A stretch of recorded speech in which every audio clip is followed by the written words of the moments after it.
It was a much colder December 33 years ago in southwestern Montana, which is where we're headed for tonight's Q2 Rewind.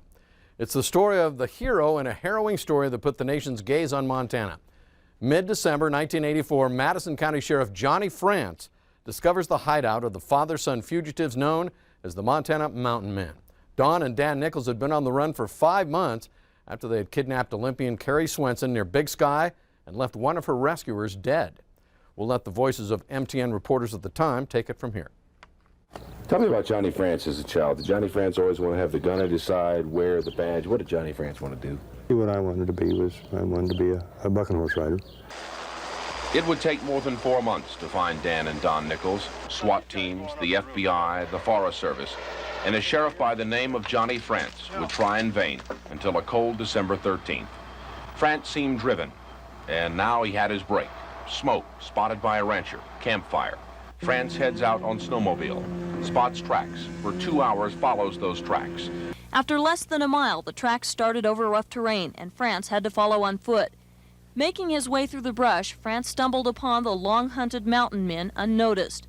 I raised my rifle right about here, and I yelled at him not to do anything foolish. I said, "Please don't make me kill you."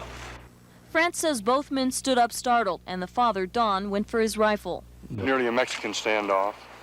There was those few moments while he was holding that rifle that decisions were going through my mind. How far am I going to let him raise that rifle before I have to shoot him? Don Nichols threw down his gun. He and his son were loaded onto a helicopter. Yesterday's hasty capture was evident. Furs, sleeping bags, and dirty clothing littered the campground. The Nichols' belongings were packed up and hauled away as evidence, and Sheriff France left today for a 2-week vacation. The Nichols have lived like this for 5 months, bearing temperatures down to 30 below. France says he didn't think they expected to be caught, but they were probably glad to be in from the cold. MTN's Lisa Coates reporting there.